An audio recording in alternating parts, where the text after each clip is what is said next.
Hello and welcome to Racers Now. We're looking forward in this video to the first classic of the season, the 2000 Guineas, where there are 17 runners still in contention at the 5-day stage. And as we do with the very big and best racers here on Racers Now, SD and I are going to go through a runner-by-runner guide of the contenders as it stands now. As usual, SD will be taking the odd numbers and I'll be taking the even numbers. And we're not messing around. We're going straight in with Benevento, who is currently horse. Yes, Benevento, of course, owned by that dreadful man, isn't he? Probably just running so he can get some owners' tickets. Anyway, won the Flying Scotsman, fourth in the Craven on all known form. Shouldn't be anywhere near in this. Yep, short and sweet there, SD. Camille Pizarro is the next one in. One of 5 Aidan O'Brien entries at this stage. He was a busy boy last year. Went off a pretty short price for the Coventry and similar races to that for the rest of the season at a decent level before a somewhat shock win in the Group 1 as Jean-Luc Lagardère on Arc Day over in France.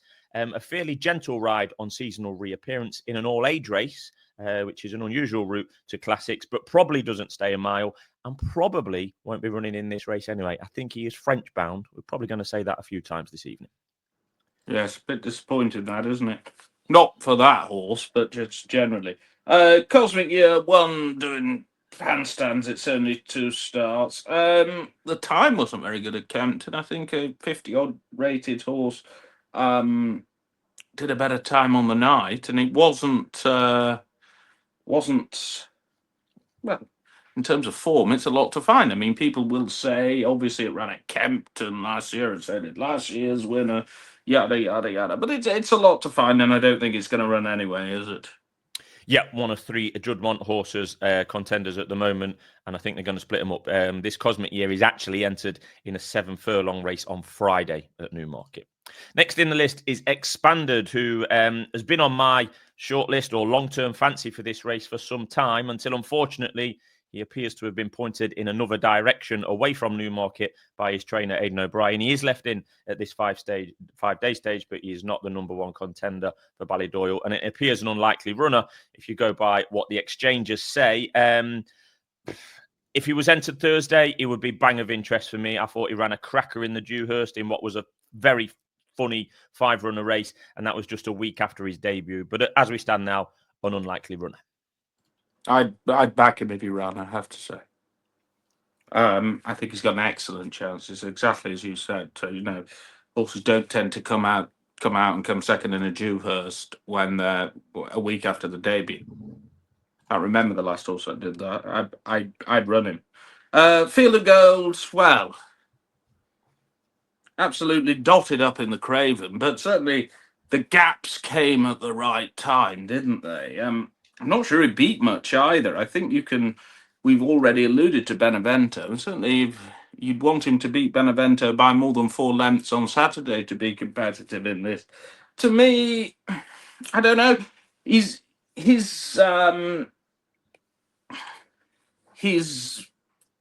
wavelength, bandwidth, if you like, was probably shown at 2. I wasn't that impressed with him in the Solario. Look, he could have just improved absolutely bucket loads over the winter, but I think 9-4 is an absolutely awful price. I think he'll drift, and I don't think he'll win. Oh, SD, I think I disagree with every word you've just said, to be honest. I thought it was a good Craven. We can all be clever after the event, obviously, but the likes of Amore City, New Century, Wimbledon Hawkeye had genuine Group 1 form without winning them. But, Wimbledon Hawkeye was 3rd in a Racing Post Trophy, etc. New Century actually won the Grade 1 over in America. Pick holes in that, if you will. Opera Ballo came there with a big reputation. Maturi Bay actually was a rival of Field of Gold at Sandown last year, and he's absolutely battered him this year. You can say gaps open. Went right for him, didn't it? Dominated the race. He absolutely dominated the race. He travelled really well. He's won by over 3.5 lengths. Like I say, Wimbledon Hawkeye, 2nd, Amore City 3rd. The right horse, that you could argue the right horses given what they did last year. I just struggled to pick any holes in him, and I'm not one for backing favourites very often. Not that I am backing him. But yeah, I mean, this is the archetypal trial winner in Field of Gold. Yeah, but the Craven does not have a good record as a trial, does it?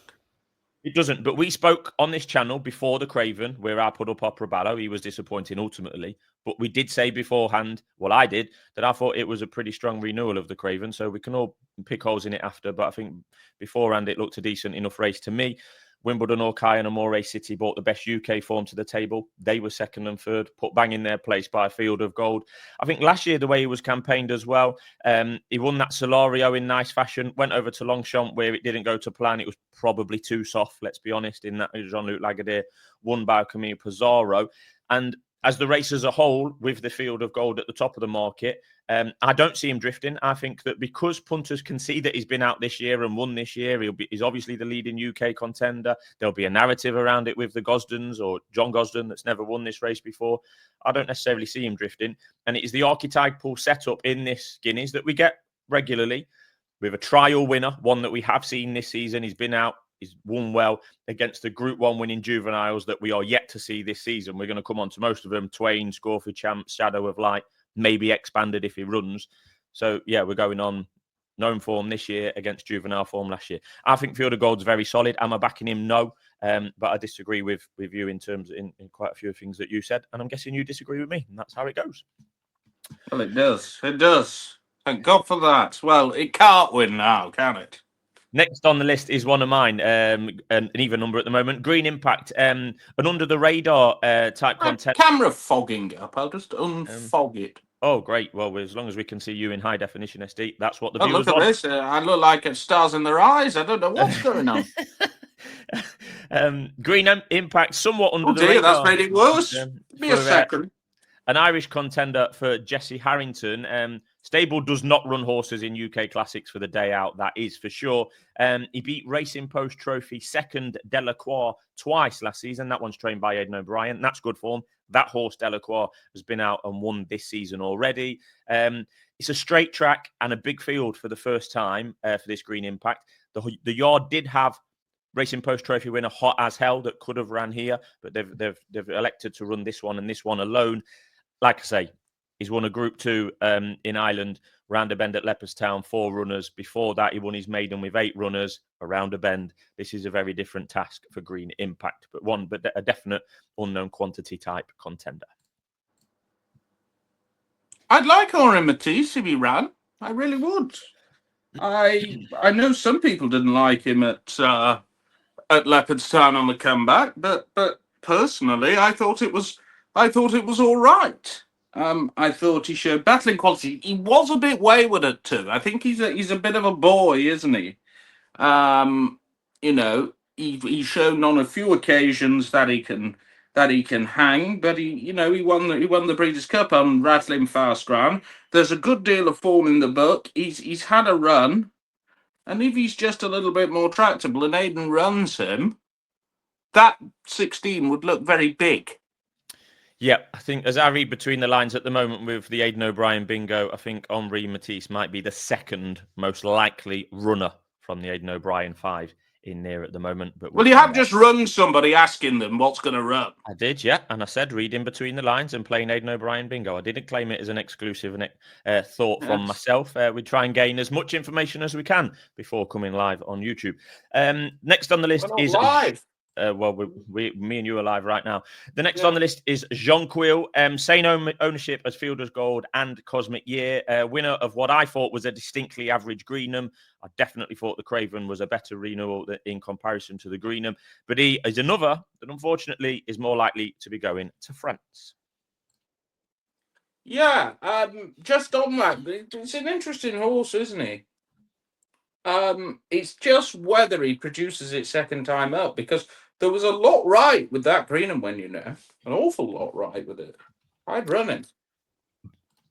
Yeah, I don't think they will run personally. They have got the favourite in their Field of Gold. I mean, look, are you telling me Rashabar? Fair enough, had a decent enough 2-year-old, but are you telling me the likes of Saracen, Diablo Rojo, Yarmobi there, and Chancellor, who very much underperformed, is better formed than the likes of New Century, Amore City, Wimbledon, Hawkeye, or Proballo? I just can't have it. The Craven was a better race than the Greenham.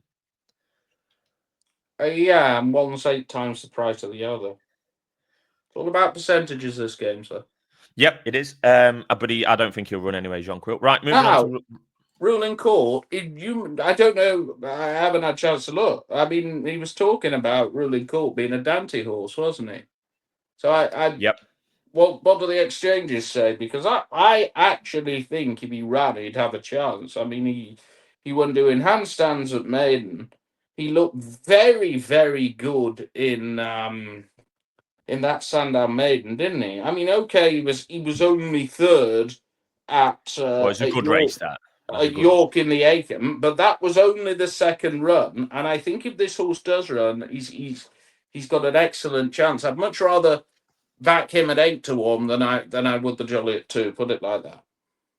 Yeah, well, we're going to come on to Shadow of Light, obviously, but yeah, ruling court, good horse, but like you say, he's got that Dante.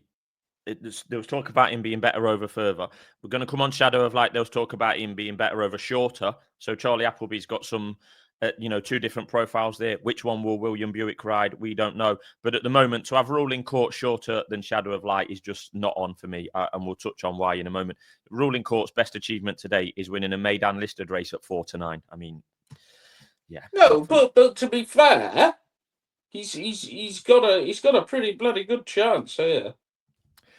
I just think on form, I mean, we've got, I think there's 4 Group 1 winners that we're near the top of the market, and to have him in there at 8-1, and like I say, his best achievement is a listed win at Maidan at 4-9. No, but that second in the Acom's bloody good. Third. Yeah, third in the Acomb, yeah, and he looked fantastic on debut at Sandown. I like the horse, but I think he's too short for this. 8-1, no, not for me, at that price. But he's good. I like him. I like him for the season, but maybe not for this race at 8-1. Scorthy Champ is in there next. He is a winner of a Group 1 National Stakes last September. He beat Henri Matisse, who we've already mentioned on that day. Yeah, there was only 8 runners in there. I say only 8 because the Lion in Winter was due to run in that race and wasn't declared. Similar story to the Lion in Winter in the Dewhurst as well. Yeah, and Henri Matisse went and won a Breeders' Cup on his next start, and then he's already come out and won a Group 3 this year. So the form of that National Stakes for Scorthy Champ looks good. Small question marks over Quick Ground and the Trip for me when I looked at him today. More the former than the latter.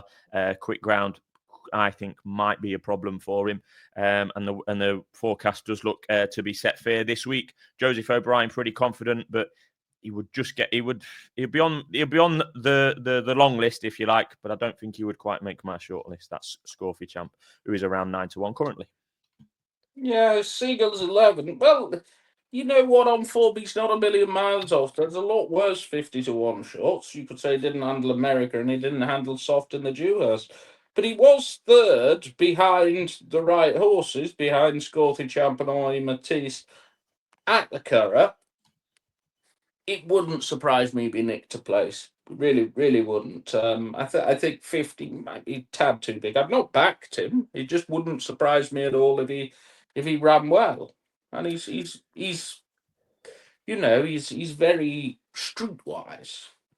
Moray City, who we've mentioned with some collateral form, was 4th in that National Stakes behind Seagull's 11 as well. Next on the list is Serengeti. I think Aidan O'Brien might have left this one in by accident on Monday morning because he ran to an RPR of 42 in a handicap at Naas on soft/heavy ground last month. I've got no idea why he's still in, and he's got absolutely no chance of winning. Shadow of Light. Well, he's had 5 runs. I think there's a slight question mark on the ground, and I think the second from the Dewhurst might beat him. That said, the form is in the book, and I would say theoretically is a very, very good price. I just think he lacks the wow factor one looks for in a 2,000 Guineas horse. He's a perfectly good record at Newmarket as well. He's everything going for him, but my instinct tells me he's not good enough. Yep, I agree with much of what SD says there. On the face of it, he is overpriced. He's 4 from 5. He won the Group 1 at Newmarket over 6 furlongs. He won the Group 1 at Newmarket over 7 furlongs in a funny race, that Dewhurst. I know I've mentioned that. 5 runners split into 2 groups across the track. It was soft ground that day. So if he did have stamina doubts as a 2-year-old, to win that Dewhurst on soft ground would have been stamina sapping. The way the race panned out would have been stamina sapping as well. He kind of had to win 2 different races in the space of 30 seconds. If you go and watch that back, I just cannot have him as a bigger price than Ruling Court at the moment. We have touched on Ruling Court. He maybe want further in time. Shadow of Light maybe want less distance in time. But yeah, I just can't have him as a bigger price than Ruling Court. But as SD says, and I do have to reluctantly agree with him, he might run well, he might be overpriced, but he may well not win. I thought you fancied him. I do fancy him. I do. What I'm getting, he's overpriced. It's all, we say this every week, don't we, SD? It's all about price. Is Shadow of Light to me now a bet at 10 to 1? Yes. I've got a little bit of a trading hat on there because I think that he could go off shorter and I could trade out. I don't say that about every better place, but particularly anti-post, I would consider that an angle. William Buick might ride him. He might not. That will impact the price. I don't care if he rides him or not. William Buick, James Doyle, no problem. Either one for me. I think he's the most overpriced horse as we speak now. And that's why I think he's a bet now. Okay. May he come up short? Quite possibly for the reasons given. Possibly stamina. Possibly he's not as quite as sexy as you need to be. But yeah, I think as overpriced as we stand now, yes, he is. The next horse you're not as sexy as you need to be. That's correct, Testy. That's correct. But it doesn't stop me from trying my best and sometimes coming up with a result or two. Yeah, the next horse in the list is also trained by, it's also Godolphin owned, but trained by Saeed bin Saror. This is Tornado Alert. I do admire bin Saror. As every year goes on, I admire him more and more because he's hardly got any horses. He doesn't moan about. Somebody told me he's not even training in the country now. He's out in somewhere. Oh, I don't even know. I wouldn't know. I wouldn't know. What do they call him? Cartoon hair? I would normally call him cartoon here, yeah, but some may find that disrespectful. And he's turning up with a 66 to 1 shot in the Guineas, a maiden winner last October in nice enough fashion, but it's a long way from a Newcastle maiden in October to Newmarket on the first Saturday in May. It is. It's a very long way. Twain, on the other hand, won 2 races in 2 different countries in 8 days, and the second one was a Group 1, of course, at Saint-Cloud. I get the feeling the lads like this horse, and I think he could be pretty good, you know.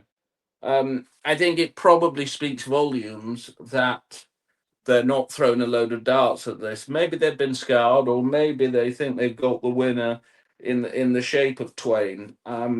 He's certainly very interesting. I think he will get further. Whether he's got the match practice, I'm not 100% sure. And a lot will depend on how the race sort of pans out when they declare on Thursday. But that said, I think he's got a bloody good chance here. I think I may put him up as a bet. It depends what else they declare. Yeah, I think some of it does depend on Thursday. I think he's ended up as the second favourite, and he was the anti-post favourite before Field of Gold ran. I think he ended up in that position by default. In that, we have been told that Aidan O'Brien's first choice runner in the Guineas is now Twain as a result of the Lion in Winter not being ready. He's still in the could be anything box. As SD said, he won a maiden and then one of those soft end of season French Group 1s in the space of 8 days last October. Latterly, over in France, looking pretty clueless. If you go and watch that back, I watched it today. And let's not forget, Twain, again, who could be anything, went off 28 to 1, third choice on debut for Aidan O'Brien at Leopardstown. Won by 6 lengths, to be fair play. And he led every single yard of that race under a £3 claimer, Mark Crean. He might be a good horse, but I just can't have him as second favourite for the Guineas on what we've seen so far. And like I say, I think he's ended up in that position by default for Aidan O'Brien. You say on what we've seen so far, you've alluded to it already. The Guineas is a cocktail of potential against proven form. So you've just got to sort of it's a tricky puzzle, all right. But Yeah, it this is, yeah. is a Group 1 winner. You could say it's a soft Group 1. It's still a Group 1 winner, and I think he's got a massive chance. I have to say. I mean, SD, me and you follow the game. When was the last time there's two Group 1s at the end of the season in France, Criterium and something else? When was the last time the winner of them, maybe Hump in the comments can let us know, when was the last time the winner of one of those really went on to make an impact as a I've two-year-old? absolutely no idea because That's top line. I can't stand it. Honestly, I think it's awful race. I think they overwater the tracks. It's a tote system. Just ask Jacques Chirac or someone. Yeah, Twain is banging with but we're dealing with two or three Group 1 winners. Scorphy Champ being one of them. Shadow like won two. Twain's won one. Expanded went close to winning one. Like I say, we're dealing with potential versus somewhat proven form in Field of Gold. Right, the next one's mine. Wimbledon Hawkeye. He was third in the Superlative, second in the Acom, first in the Royal Lodge, third in the Racing Post Trophy, and second in the Craven this year. It ain't bad form for a 33-1 shot. He's by a 2,000 guineas winner in Kamiko and out of a See the Stars mare. There's no wrong with that. He was no match for Field of Gold recently. He was second in the end, but over 3 lengths back. He didn't appear to enjoy the track to me on that day, and I think he's likely to be better over further as far as I can see anyway. That was my thoughts. And he's owned by an idiot. Yes, somewhat. That Ambiente Friendly's entered on Friday, I think. Change the jockey again. Anyway, Yamo be there. What a mouthful that is. If he's a daft price on the machine on the day, I will throw a few quid on him, and I will tell you for why. I thought, look at his face. I thought he ran a good race in the Greenham. I thought there was a complete pace bias that way. He fell out the traps and he had absolutely no chance. And he probably ran a hell of a lot better than I expected. Like I say, if he's an absolutely huge price, and I don't mean 66, I'm going, 200, 250, something like that, I would throw a couple of quid on him. He was a notable drifter in the betting that day as well, which meant that he probably wasn't ready. Not known for him, he's probably not good enough, but it would not surprise me. I think this owner could have a very good weekend. We'll come on to that in a different show. Yeah, wouldn't be for me that one, ST. I'll be honest. Right, so the one bet then for me on this one is I'm going to go Shadow of Light. There is a trading angle to this. I don't say it often, but I am saying it today, and I just think he's the wrong price at 10-1. Simple as that for me. So you're using 0.75, but you hate it when I decimalize them like that. Yes, I particularly don't like when you go 0.375 points each way. Particularly. What does that equal? Twice of that, so 0.75. Yeah, it's just each way angle. I run the admin department here, ST. Any bets for the 2,000 guineas before we wrap this one? Not at this stage. I will be taking on the Gosden horse. Yep, fair enough. I'm not quite in that camp. I thought I'll probably lay him on the place market. Right, ballsy. I don't agree with that. I'm not saying I'm backing him at 9-4, but if there was a gun to each of our heads, SD would be a layer and I would be a backer of Field of Gold currently at 9-4. If I was to have a bet now and I haven't done, I would probably back Twain. Yep, I backed Shadow of Light just before we came on here. Again, with that caveat of the trading angle. And I don't care if he does, but if William Buick's on Shadow of Light, he would definitely go off shorter than Ruling Court. And even if he doesn't, it doesn't bother me because I think Ruling Court might not run. I think they'll both run. To be fair. They'll both run. They ran Godolphin, Charlie Appleby ran Amore City and Opera Ballo in the Craven with a view to, I'm sure, if they ran well, they would have turned up here. They didn't run well enough to turn up here. So, Ruling Court being left in, I think he'll run. Yeah, I'd happily back that he will win. Sorry.